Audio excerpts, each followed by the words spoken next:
Bonjour, ici le docteur Coleman. Je suis l'assistant du docteur Ahmed. Elle m'a demandé de vous parler du SCP-017 pour aujourd'hui.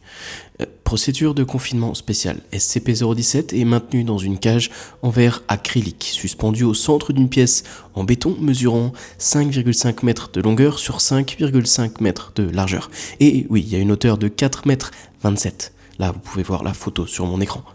Situé au mur du plafond et au sol de la salle, on a mis des projecteurs qui éclairent directement la cage en acrylique afin d'assurer une exposition constante de SCP-017 à la lumière, et ce sous tous ses angles. Je vous explique pourquoi. Le personnel affecté à la salle de contrôle de SCP-017, il doit veiller au bon fonctionnement des projecteurs et du générateur électrique de secours à tout moment, c'est trop important. Il doit ordonner une maintenance immédiate dès la connaissance d'une lampe grillée ou d'un problème avec le générateur, parce que oui, ça peut arriver. L'unique circonstance sous laquelle le personnel est autorisé à s'introduire dans la cellule, et je parle vraiment de la cellule de SCP-017, c'est juste pour remplacer les lampes, vous l'aurez compris.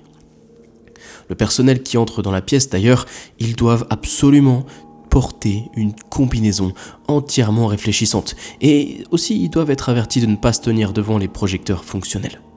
Si vous voulez un petit peu de description, SCP-017 est une figure humanoïde qui fait à peu près 76 cm de haut et anatomiquement, il semble être un jeune enfant.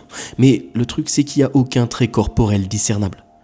SCP-017 semble aussi être composé seulement du nombre, ou alors une fumée analogue à une enveloppe. C'est difficile de dire, mais voilà, ça ressemble à ça.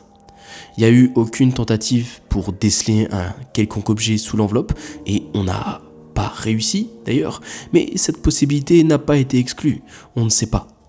La réaction de SCP-017 sur une ombre projetée directement sur lui, elle est immédiate et rapide.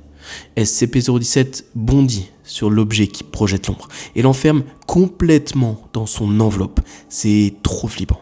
Après quoi, SCP-017 reprend sa taille normale et il ne laisse plus aucune trace de l'objet derrière lui. Note additionnelle, il est vraiment conseillé aux membres du personnel disposant d'une autorisation bêta ou plus de consulter le document 17.1